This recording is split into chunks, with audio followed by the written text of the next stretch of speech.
پاک نے فرمایا تو رب کے بارے میں جیسا گمان کرے گا اللہ بھی تیرے لیے ویسا ہی بن جائے گا. اللہ ویسا بن کے تجھے نوازے گا. اگر تیرا یہ ذہن بن جائے نا کہ جو اللہ مجھے دے گا وہ مجھے ہی دے گا, تو اللہ تبارک و تعالیٰ سب سے بڑھ کر تجھے ہی عطا فرمائے گا. لیکن امید رب کی اور امید رحمت کی, اس کے کرم کی, اس کی عطا کی. ہاں ایک پہلو ضرور سوچ کے رکھنا چاہیے اس موضوع پر. ساری دنیا نکما کہہ دے تو بیٹا ماں باپ کے نزدیک نکما نہیں ہوتا.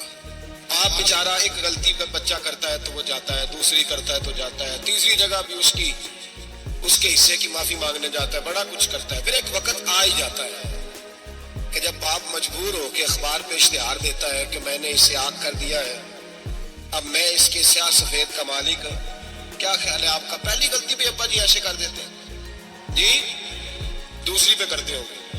کب کرتے ہیں؟ جب بولے جب حد ہو جاتی ہے. اور ایک تو اشتہار نہیں ہوتے. آپ سویرے اخبار کھولیں, اخبار کے اندر کے صفحات کا مطالعہ کریں تو شاید درجنوں اشتہار ہوتے ہیں آنکھ نامے کے. بھئی کس باپ کا دل کرتا ہے کہ وہ بیٹا جس کے لیے اس کی امید ہے کہ کل میرے بڑھاپے کا سہارا بنے گا, وہ لکھ کے دے دے کہ میرا رشتہ ہی کوئی نہیں بیٹے کے ساتھ؟ کس کا دل کرتا ہے؟ اور پھر یہاں تک نہیں ہوتا, بلکہ آپ قانون جاننے والے لوگوں سے کبھی پوچھیں, وہ آگ نامہ لوگ عدالتوں میں جمع کراتے ہیں. کہتے ہیں جی میں نے تو اخبار میں نکال دیا, میرا اس کے ساتھ کوئی تعلق. اماں کہتی ہے میرا کوئی رشتہ نہیں. کیوں؟ کب ہوتا ہے ایسے؟ بچہ حد کر دے. جب بچہ 1 2 3 4 غلطیوں پہ ایسا, اللہ بھی بندے کو سزا دیتا ہے. لیکن کب؟ جب بندہ باز ہی نہ آئے, بندہ توبہ کرے ہی نہ, رجوع ہی نہ کرے, سوچے نہ کہ مجھے اللہ کی بارگاہ میں جانا چاہیے. ہم لوگ اپنا ایک ذہن بنا کے زندگی گزارتے ہیں, ایک ذہن بنا کے, بلکہ لوگ گناہوں کے نام بدل کے وقت گزارتے ہیں. ہم اپنے نفس کا بت بنا کے سارا وقت اسی کی پوجا پہ معاذ اللہ لگا دیتے ہیں. بس یہ ٹھیک ہے, یہ ٹھیک ہے اور یہ ٹھیک ہے, چوتھی بات صحیح کوئی نہیں. اسی کے اندر ہم الجھے رہتے ہیں میرے بھائی.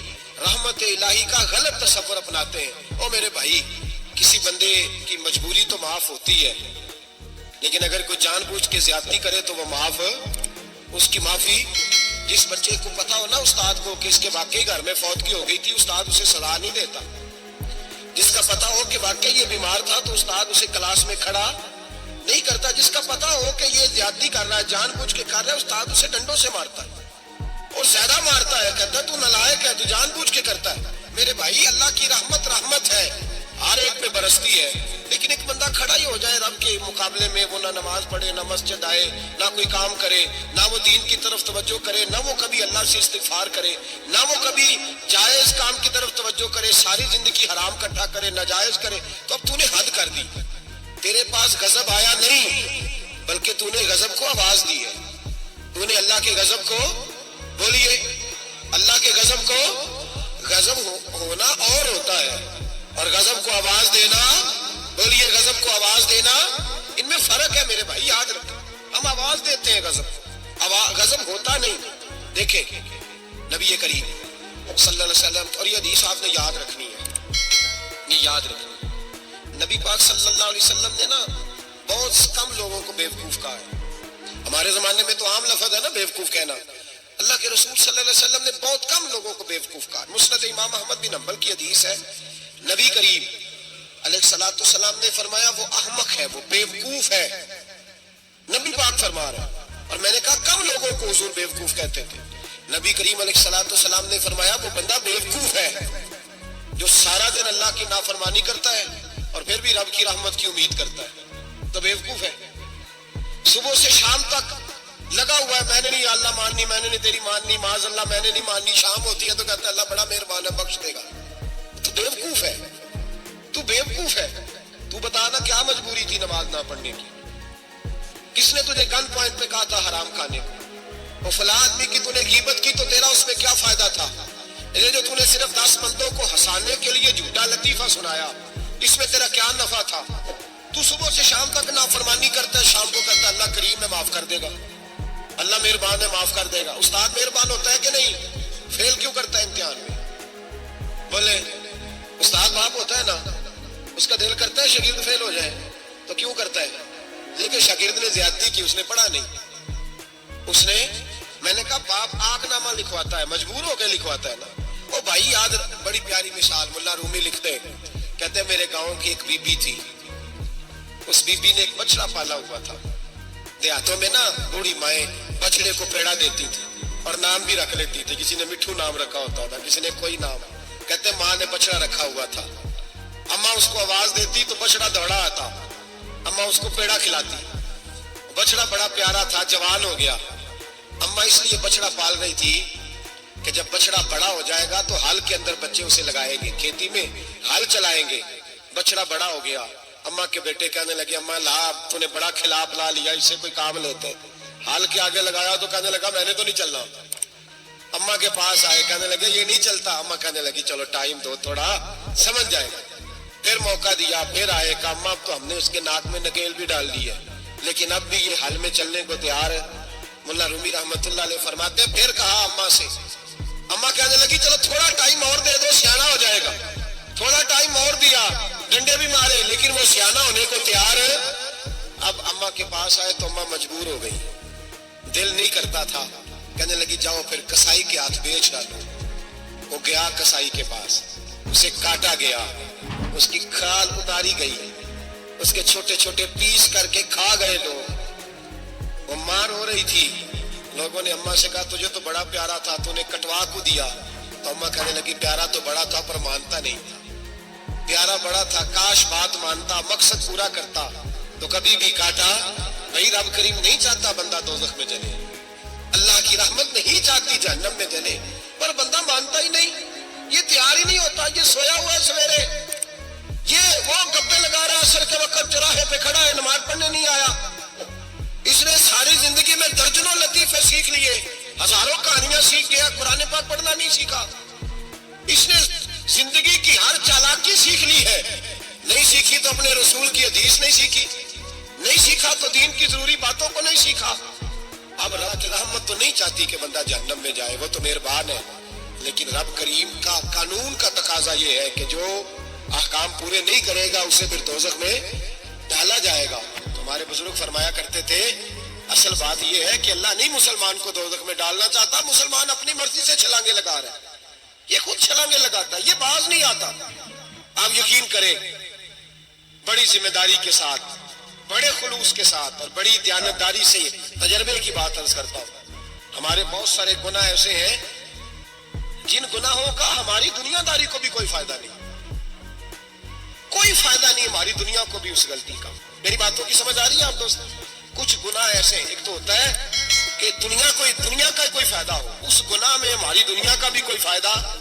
جو آدمی جھوٹے لطیفے سناتا ہے، جھوٹ بولتا ہے، جھوٹ کوئی فائدہ نہیں اسے، لوگ 10 منٹ ہنستے ہیں اور باہر جا کہتے ہیں یار یہ تو کوئی غیر سنجیدہ آدمی، عقل ہی نہیں، کیا فائدہ کمایا اس نے، کیا نفع لیا اس نے۔ جو آدمی بڑھ بڑھ کے باتیں کرتا ہے، 2 4 5 10 آدمیوں کی غیبت کر جاتا ہے، لوگ کہتے ہیں یار بڑا چغل خور ہے، کیا کمایا اس نے زندگی میں، کچھ حاصل کر لیا اس نے۔ ہمارے بہت سارے گناہ میرے بھائی وہ ہیں جن کا ہماری دنیا کو بھی کوئی فائدہ نہیں، تو کیوں نہ ہم ان گناہوں کو چھوڑ دیں تاکہ ہمارے دین کو تو فائدہ ہو جائے، دین کو تو فائدہ ہو جائے۔ صرف زبان کے ذائقے ہیں، کچھ دیر کے لیے ہماری طبیعت کے تقاضے ہیں، 10 منٹ کی مسکراہٹ ہے جس کے لیے ہم اللہ تبارک و تعالیٰ کا قانون توڑتے پھر جا رہا ہوں۔ میرے حبیب کریم علیہ السلام نے مسلمان کو کہا ہے کہ تیرا رب تو چاہتا ہے کہ بس تو آ جا، وہ تجھ پہ رحمت نازل کر دے گا۔ آنا تو شرط ہے کہ نہیں؟ آنا تو شرط ہے کہ نہیں؟ اچھا چلے یہ بتائیں، جو آدمی 1 سے لے کر 31 تاریخ تک ڈیوٹی کرے اس کو تنخواہ لینے جانا پڑتا ہے کہ تنخواہ گھر آ جاتی ہے؟ بول کے بتائیں۔ پھر بھی جانا پڑتا ہے، کہ میں نے ڈیوٹی پوری کی ہے، پھر بھی جانا پڑتا ہے۔ ڈیوٹی پوری کرنے کے باوجود تجھے تنخواہ لینے، اور ہو سکتا ہے کہ یہ بھی کہا جائے ابھی آئی نہیں کل آنا، ہو سکتا ہے یہ بھی کہا جائے پرسوں آنا، یہ بھی ممکن نہیں کہ فوراً او خدا کے بندے تو آتا ہی نہیں خدا کی رحمت لینے، تو اس کے گھر کی طرف رجوع ہی نہیں کرتا، تو توجہ ہی نہیں کرتا، تو کہتا اللہ مہربان ہے۔ بھائی مہربان تو ہے، تو رحمت لینے آیا ہے، تو نے کو بہانہ بنایا اس کی رحمت کا۔ اللہ کی رحمت قیمت نہیں مانگتی، بہانہ مانگتی ہے، پر بتا نا تیرا کو بہانہ ہے کہ نہیں؟ میرے نبی کریم سید عالم صلی اللہ تعالی علیہ وسلم نے فرمایا رب قیمت کا سوال اور نہیں مانگتا، یقین کریں نہیں مانگتا، بندے قیمت مانگتے ہیں۔ اب 100 دفعہ مسکرا کے بات کریں، ایک دفعہ نہ کرے تو کہتے ہیں مولوی صاحب امیر ہو گئے، اب تو صحیح سلام بھی نہیں لیتے۔ ایک دفعہ ہو سکتا ہے بیچارہ پیٹ میں درد ہو رہی ہو سکتا ہے گھر کی کوئی بہت بڑی ٹینشن ہو سکتا ہے کوئی مجبوری ہو، بندے ہمہ وقت قیمت مانگتے ہیں، ہمہ وقت آپ تندرست ہیں، ہر وقت آپ قیمت ادا کرتے ہیں تو لوگ راضی ہیں۔ لیکن رب کہتا تو کوئی قیمت نہ دے، کوئی بہانہ ہی بنا لے، تیرا رب تجھ سے راضی ہو جائے گا۔ سنیں، بڑی پیاری حدیث، بڑی خوبصورت حدیث، کنز المال میں دیگر کتب حدیث میں ہے۔ حضرت ابو ہریرہ رضی اللہ تعالیٰ عنہ فرماتے ایک بابا جی نبی پاک کی بارگاہ میں آئے، اور جب وہ واپس جانے لگے تو میں نے عمر پوچھی تو عمر تھی 96 سال۔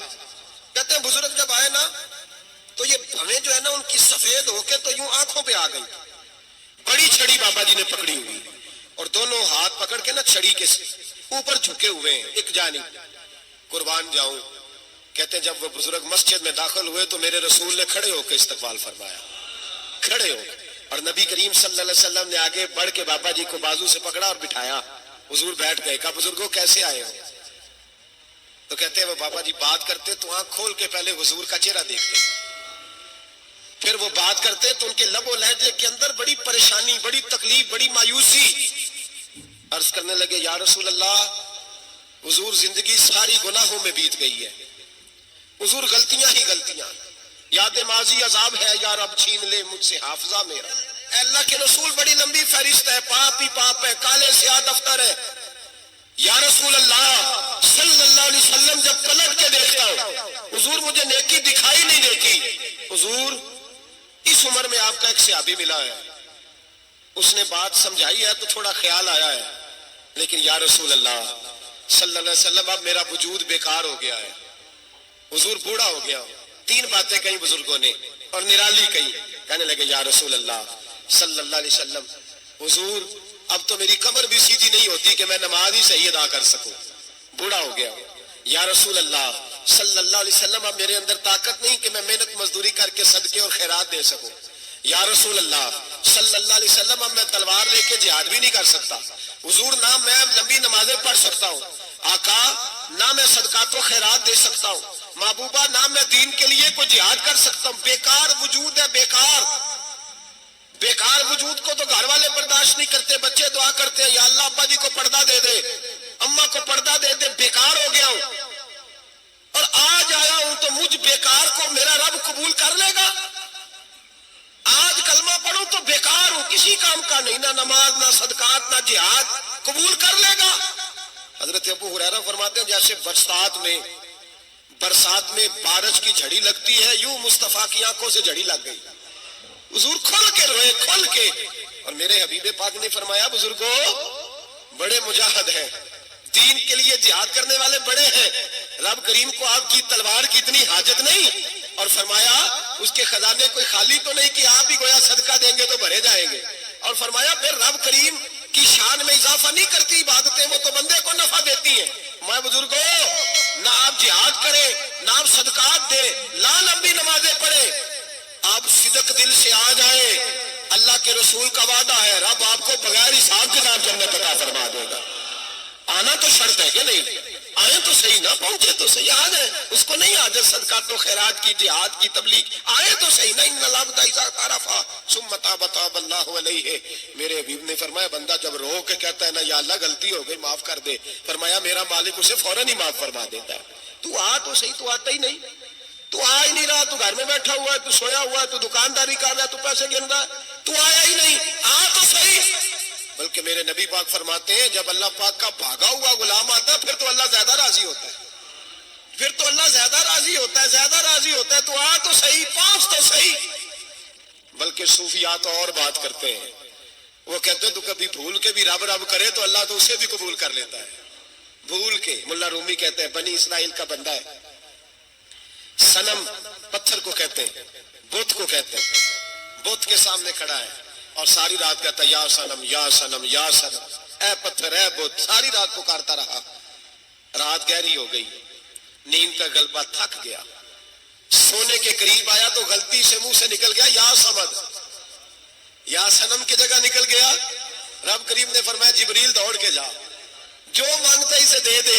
حضرت جبریل عرض کرتے ہیں مولا بھول کے تیرا نام لے رہا ہے، بھول کے لے رہا ہے تو رب کریم نے فرمایا چل نام تو میرا ہی لے رہا ہے نا، میرا لے رہا ہے نا یا اللہ۔ وہ اللہ کریم نے فرمایا جھوٹے کے سامنے ساری رات کا کھڑا ہے، ساری رات کا پکار رہا ہے، اسے کچھ نہیں ملا، تو سچے کا نام لیا ہے، اگر میں بھی کچھ نہ دوں اور بت میں اور مجھ میں فرق کیا رہ جائے گا؟ چاہ جو مانگتا ہے جھولی بھر کے دے، نام تو لیا ہے نا۔ او بھائی تو بہانا تو بنانا، وہ آ تو صحیح نا، تو یہاں آ جا، پہنچ جا، آ جا، بس بیٹھ جا، اس کی بارگاہ ناز میں حاضر تو ہونا، تجھے فرصت ہی نہیں۔ تو یاروں کے لیے ٹائم نکالتا ہے، بازاروں کے لیے ٹائم نکالتا ہے، گلیوں کے لیے ٹائم نکالتا ہے، چوکوں چوراہوں کے لیے ٹائم نکالتا ہے، ہفتے میں ایک دن ہوٹلنگ کے لیے بھی جاتا ہے، لیکن کبھی چھپ کے 2 نفلوں کی تجھے توفیق نہیں ہوتی۔ اور میں کئی دفعہ کہہ چکا ہوں، جس بندے کو بغیر عبادت کے رزق زیادہ ملنے لگ جائے اس پر آزمائش ہوتی ہے رب کریم کی۔ اللہ فرماتا ہے اس کو پیسے دو، اسے آنے نہ دینا، اس کو چل پیسے دوڑ جا۔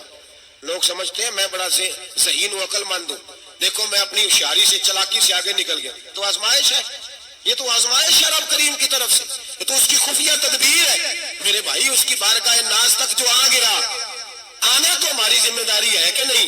پھر اس کی رحمت آگے بڑھ کے استقبال کر لیتی ہے، پھر اللہ کا فضل اس کو تھام لیتا ہے اس بندے کو۔ اور خدا کی رحمت کتنی زیادہ ہے، میرے حبیب کریم سید عالم صلی اللہ علیہ وسلم نے فرمایا اللہ نے اپنی رحمت کے 100 حصے کیے۔ کتنے؟ حضور فرماتے ہیں ایک حصہ اللہ نے دنیا میں نازل کیا ہے۔ کتنا؟ ایک حصہ۔ فرمایا یہ جو ماں بیٹے سے پیار کرتی ہے، باپ بیٹے کے لیے مزدوری کرتا ہے، یہ جو بہن بھائی کے لیے روتی ہے، یہ جو بیوی شوہر کے لیے دعا مانگتی ہے، یہ جو بچے ماں باپ سے پیار کرتے ہیں، فرمایا یہ اس ایک رحمت کا نتیجہ ہے، ایک رحمت کا نتیجہ۔ تو صحابہ کہنے لگے یا رسول اللہ وہ 99 کدھر ہے؟ نبی پاک نے فرمایا رب کریم نے سنبھالی ہوئی ہے، قیامت کے دن تمہیں عطا فرمائے گا۔ ابھی تو ایک نازل کی ہے، ابھی اللہ نے۔ ایک بزرگ تھے ہمیں تفسیر پڑھایا کرتے تھے، تفسیر کے استاد تھے، میں نے ان سے ایک دن کہا، میں نے کہا حضرت صاحب کچھ باتوں میں نا میں اڑ جاتا ہوں، میں اپنے آپ کو اتنا لائق نہیں سمجھتا، تو کہیں کہیں نا ذہن الجھ جاتا ہے، تو کبھی الجھ جاتا ہوں۔ ایک سوال کئی دنوں کا ہے، اصول تفسیر کا مسئلہ ہے، تو کچھ چیزیں ایسی ہوتی ہیں بزرگ کہتے ہیں جو کتابوں سے نہیں ملتی، صرف سینوں سے ملتی ہیں۔ کورس تو فقط لفظ ہی سکھاتے ہیں، یہ آدمی ہے جو آدمی بناتے ہیں۔ میں نے کہا صاحب یہ سمجھ نہیں آئی کہ یہاں بھی صاحب وہاں بھی صاحب۔ کہنے لگے جی کس طرح؟ میں نے کہا جی یہاں قبر میں بھی سوالوں کے جواب اور پھر قیامت میں بھی۔ مجھے کہنے لگے جاؤ امام راضی کی تفسیر اٹھا کے لاؤ۔ میں تفسیر ان کے سامنے لا کے رکھی تو کہنے لگے یہ سیدنا یوسف علیہ السلام کا واقعہ ذرا دیکھو، تفسیر یوسف میں اس میں ایک عجیب بات لکھی ہے۔ حضرت یوسف علیہ السلام کے زمانے میں قحط ہو گیا، تو جناب یوسف علیہ السلام نے، کیونکہ آپ اللہ کے نبی سے پہلے سے جان گئے قحط ہوگا، تو حضرت یوسف نے گندم پہلے سٹاک کر لی تھی بہت زیادہ۔ باقی علاقوں میں جب قحط پڑا نا، اب سب لوگوں نے مصر کی طرف رجحان کیا گندم لینے کے لیے، تو حضرت یوسف علیہ السلام نے نا شہر کے دروازے پر بندے کھڑے کر دیے، فرمایا جو بندہ آئے نا اس سے 2 سوال پوچھنا، جو آئیں گے لوگ گندم خریدنے، جو آئے 2 سوال پوچھنا، ایک پوچھنا کہاں سے آیا ہے اور ایک پوچھنا لے کے کیا آیا ہے، ایک پوچھنا سمجھ آ رہی ہے بات، اور دوسرا پوچھنا کہ لے کے سونا لے کے آیا ہے، چاندی گندم خریدنی ہے تو کیا چیز لے کے آیا ہے، کہ نقد پیسے لایا ہے، یہ پوچھ لینا۔ جو آئے 2 باتیں پوچھنا، ایک پوچھنا کہاں سے آیا ہے اور دوسرا پوچھنا کیا۔ ایک روایت میں 3 سوال بھی ہیں، لیکن فرمایا پوچھنا 2 سوال ضرور۔ انتظار تھا نا بھائیوں کا کنان سے آنے والوں کا، فرمانے لگے سب سے 2 سوال پوچھنا، جب کنان والے آئے نا ان سے صرف اتنا پوچھ لینا کہ وہ کہاں سے آئے ہیں، اگر پوچھے نا کنان سے آئے ہیں تو پھر یہ نہ پوچھنا کیا لے کے آئے ہیں، پھر میں جیب میں خود ٹٹول لوں گا وہ کیا لے کے آئے۔ باقیوں سے 2 سوال، جب میرے بھائی آئے نا، بھائی پانجاں دے ویری ہوندے تے بھائی پانجاں دیا باواں، جب میرے بھائی آئے تو ان سے یہ نہیں پوچھنا کہ وہ کیا، بس یہ پوچھنا کہ کہاں سے، اتنی بات پوچھنا، باقی میں پوچھ لوں گا۔ آپ فرمانے لگے رب بھی فرشتوں سے کہتا ہے تم قبر میں نا میرے بندوں سے زیادہ سوال نہ کرنا، بس یہ پوچھ لینا مجھے مانتے ہیں، میرے نبی کو مانتے ہیں، قبر میں تم اتنے سوال پوچھ لینا، باقی لے کے کیا ہے وہ میں خود ہی پوچھ لوں گا۔ فرشتوں کے سامنے رب کریم اپنے بندے کو بے آبرو کرنا، بس تو یہ بتا دے اللہ رسول کو مانتا ہے کہ نہیں، باقی جو تیرا حساب کتاب ہے نا اللہ فرماتے ہیں میں قیامت میں کر لوں گا، میں پوچھ لوں گا اس کا کیا علاج کرنا ہے، بس تم اتنا بتا دو مجھے مانتے ہو، میرے رسول کو، میرے بھائی، میرے نبی کریم۔ علیہ السلام فرماتے ہیں جو بندہ توبہ کرنے والا تھا، اللہ کی بارگاہ میں آنے والا تھا، بار بار توبہ کرتا تھا، احساس رہتا تھا، اسے احساس تھا، آیا کرتا تھا، پھر بھی غلطیاں ہو گئی، قیامت کے دن رب کریم اپنے فضل کی چادر اس پہ ڈالے گا، فضل کی چادر ڈالے گا، اور رب کریم اس سے پوچھے گا یہ گناہ کیا تھا؟ اور نبی پاک فرماتے ہیں اس نے بڑے بھی گناہ کیے، اللہ چھوٹے چھوٹے گناہوں کے بارے میں پوچھے گا، یہ غلطی کی تھی، یہ گناہ، بندہ ڈر رہا ہے، وہ کہہ رہا پتہ نہیں سزا کیا ملے گی، کیونکہ دنیا میں بھی ڈرتا رہا، یہاں بھی ڈر رہا ہے، شرط یہ ہے کہ احساس والا ہو، آتا رہو، پھر بھی غلطیاں ہو گئی، خیال کرتا تھا، محنت کرتا تھا، نیک ہونے کی جدوجہد کرتا تھا، کوتاہیاں رہ گئی، یہ گناہ کیا تھا یا اللہ بھول گیا تھا، یہ گناہ کیا اللہ مجھ سے غلطی ہو گئی، یہاں بھی کیا تھا یا اللہ غلطی ہو گئی، نبی پاک صلی اللہ علیہ وسلم فرماتے ہیں چھوٹے چھوٹے گناہ اللہ دکھا رہا ہے اور اس سے کہہ رہا ہے یہ کیا تھا مانتا جا رہا ہے، رب کریم فرماتا ہے پتہ ہے میں تیرے ساتھ کیا کرنے والا ہوں، ٹانگیں کانپ گئی، یا اللہ پتہ نہیں، فرمایا میں تجھے ان گناہوں کے بدلے نیکیاں دینے لگا ہوں، ان گناہوں کے بدلے نیکیاں، نبی پاک فرماتا ہے فٹافٹ ہی بول پڑا، کہنے لگا یا اللہ میں نے تو بڑے بڑے گناہ بھی کیے، اگر تو نے گناہوں کے بدلے نیکیاں دے دیا تو میرے تو بڑے بڑے پاپ بھی ہیں، وہ دوسرے کدھر ہیں؟ میرے حبیب کریم علیہ الصلوۃ والسلام فرماتے ہیں رب مسکرائے گا جو رب کی شان کے لائق ہے، اللہ فرمائے گا تیرے دل میں احساس تھا، تو آیا کرتا تھا، تو توبہ کرتا تھا، تو میری بارگاہ ناز میں آتا تھا، پتہ تیرے اوپر چادر کیوں ڈالی ہے؟ یا اللہ نہیں، فرمایا میں تجھے اپنی رحمت کی چادر میں چھپا کے جنت میں داخل کرنا چاہتا ہوں، میرے بھائی تو آ تو صحیح، تو پہنچ تو صحیح، خدا را یہ جو جتنی دنیا داری ہے نا، یہ تو آپ ہر وقت کریں گے تو راضی ہوں گے لوگ، ہر وقت، اور یہ جو ہم نے پلاننگ کی ہوئی ہے نا کہ میں فلانا کام کر کے سیاڑا ہو جاؤں گا، تو اتنی مہلت نہیں دی اللہ پاک نے، وہ کہتا فوراً آ، اپنی منصوبہ بندی بدلے، رحمت الہی کی جانب توجہ کرے، اپنا ذہن رب کریم کے بارے میں کرم والا بنائے، اور یہ ارادہ کرے کہ میں اس کی بارگاہ میں آؤں گا تو وہ مجھے عطا کرے گا، اپنے بازو پہ بھروسہ نہ کرے، اپنی عقل پہ بھروسہ نہ کرے، بھروسہ جب بھی کرے خدا کی رحمت پہ کرے، اس کے فضل پہ کرے، اس کے کرم پہ کرے، اور ذہن بنائے کہ اللہ معاف کرنے والا ہے۔ ہمارے ذمہ یہ ہے کہ ہم اپنے گناہوں کا احساس پیدا کریں، ہماری ذمہ داری یہ ہے کہ ہم توبہ سچی اور کھری کریں، ہماری ڈیوٹی یہ ہے کہ ہم اللہ کی بارگاہ میں صحیح معنوں میں حاضری دیں۔ ہم توبہ بھی جھوٹی کرتے ہیں، بلکہ اگر میں کہوں کہ مذاق کرتے ہیں۔ شب برات آنے والی ہے نا، کس دن ہے؟ جمعرات کو شب برات آئے گی، کچھ لوگ تو خیر ویسے ڈٹ جاتے ہیں، کہتے ہیں ہم نہیں مانتے، وہ پکے لگے ہوئے ہیں، وہ کہتے ہیں نہیں عبادت نہیں کرنی چاہیے، میں نے کہا یار بس کرو، چھوڑ دو، اب اللہ کی عبادت کرنے کے لیے بھی تم سے سند لینی پڑے گی کہ مولوی صاحب اجازت دے، نفل پڑھ لیں، اجازت لینی پڑے گی۔ اور بندے بڑے سمجھدار ہیں، وہ کوئی سیاسی بندہ دوسری پارٹی کا آ جائے تو اسے مطمئن کر لیتے ہیں، کچھ مسئلہ دوسری جماعت کا مسئلہ پوچھ لے، کہتے ہیں مولوی صاحب پوچھ کے دساں گا، یہ موٹی سی بات ہے۔ شبرات کو کیا ہوتا ہے؟ عبادت۔ کیا ہوتا ہے؟ بول کے بتائیں، یہی ہوتا ہے نا، تو اس کے لیے سرٹیفکیٹ کی ضرورت ہے جی؟ والذین یبیتون لربہم سجدا وقیاما، اللہ فرماتے ہیں میرے بندے ساری رات گزار دیتے ہیں یا قیام کرتے ہوئے یا سجدہ کرتے ہوئے، اس کے لیے سرٹیفکیٹ کی ضرورت ہے؟ بڑی جلدی مسئلہ پوچھنے آ جاتے ہیں لوگ۔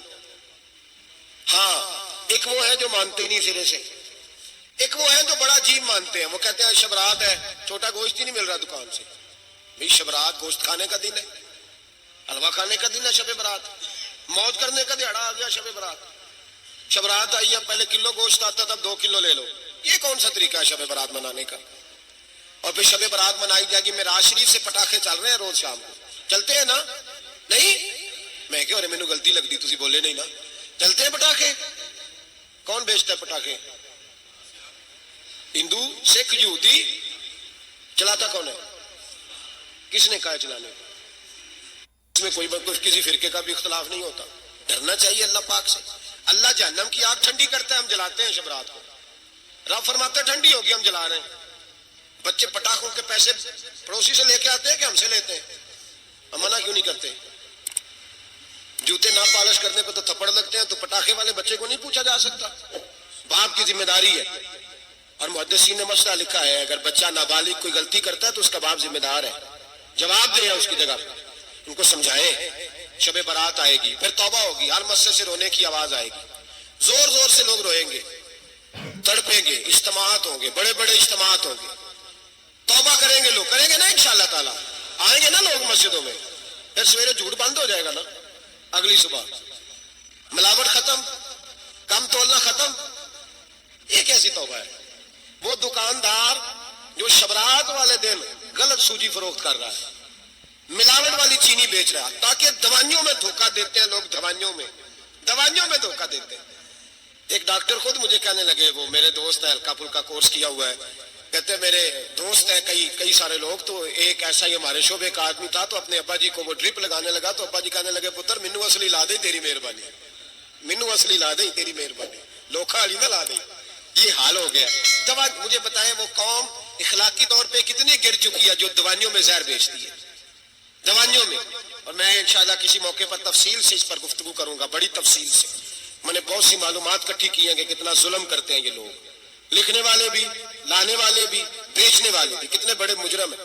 صحت کے ساتھ کھیلتے ہیں, صحت بارہ لام دام برسرے. مطلب جس آدمی نے دھوکے کا مال لا کے رکھا ہے شبرات والے دن کے رات توبہ بھی کرنی ہے اور سویرے یہ بیچنا بھی ہے, وہ توبہ کرنے آیا ہے. جس نے دھوکے کا مال لا کے رکھا ہے کہ سویرے بیچنا ہے اور رات توبہ بھی کرنی ہے, وہ توبہ کر رہا ہے کہ مذاق کر رہا ہے؟ توبہ میری توبہ, استغفر اللہ, یا اللہ معاف کر.